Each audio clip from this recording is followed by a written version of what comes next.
والذین اتبعتهم ذریتهم بایمان الحقنا بهم ذریتهم وما التناهم من عملهم من شیء. فرمایا ہم نے ان کی اولاد والذین آمنوا واتبعتهم ذریتهم بایمان، ہم نے ایمان والوں کی وہ اولاد جو ان کے راستے پہ چلی، جو ان کی پیرو ہوئی ہے، ان کی پیروی میں چلی، ہم نے ان کے ساتھ مدد دی ہے. وما لتناهم من عملهم من شیء، اور ان کے اجر و ثواب میں کسی قسم کی کمی بھی نہیں کی. سبحان اللہ سبحان اللہ. حضرت عبداللہ بن عباس رضی اللہ تعالیٰ عنہما کا فرمان ہے، اس کی تفسیر میں حضرت نے بھی اس کو فتاوی رضویہ میں نقل کیا. فرماتے ہیں کہ اس سے مراد کون ہے؟ کہتے ہیں ہم ذریۃ المومن یموتون علی الاسلام. اس سے مراد کوئی اور قوم نہیں، وہ لوگ ہیں جو مسلمانوں کی اولاد ہے، اور مسلمانوں کی وہ اولاد جن کا انتقال حالت ایمان پر ہوا ہے، رب ان کے مرنے کے بعد ان کو بھی ان کے والدین کے ذریعے میں پہنچا دے گا. مطلب یہ ہے کہ نیکوکار والدین کی نیکیوں کا فائدہ اس کی اس اولاد کو ضرور ملتا ہے جو ان کے راستے پر چلتی. سبحان اللہ.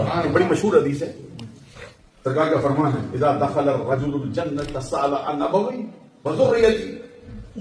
جب بندہ جنت میں داخل ہوتا ہے، آپ بھی اللہ کے کرم سے داخل ہوں، ہم سب اللہ کے کرم سے اس کی رضا میں جائیں گے انشاءاللہ. فرمایا جب بندہ جنت میں داخل ہوگی، اذا دخل الرجل الجنت، جنت میں گئے، جنت میں جا کے کیا کرتا؟ سأل عن ابوی وذریتی وولدی.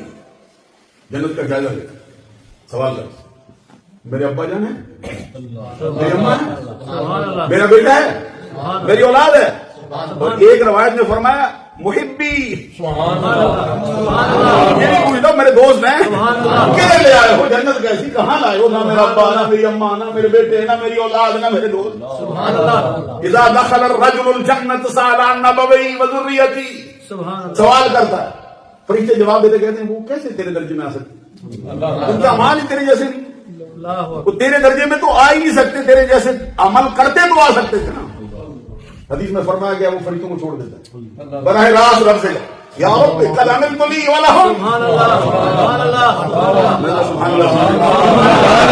براہ راست رب سے کہتا مولا ہی نے تو نہیں بتا، مجھے تو معلوم ہے میں نے جو نیک اعمال کیے ہیں صرف اپنے لیے نہیں کیے، اپنے والدین کے لیے بھی کیے ہیں، اپنی اولاد کے لیے بھی کیے ہیں، اپنے چاہنے والوں کے لیے. مجھے چین نہیں آ سکتا جب تک میرے ساتھ میرا ابا نہ ہو، میری ماں نہ ہو، میرے بیٹے نہ ہو، میرے دوست. اللہ کی طرف سے وہ جواب نہیں آئے گا جو فرشتوں کی طرف سے آیا. رب الجلال کی طرف سے کیا جواب آئے گا؟ فرمایا جائے گا فَيُؤْمَرُ بِإِلْحَاقِهِمْ بِهِ. جس جس کو کہتا ہے اس کی چاہت کا استحسان.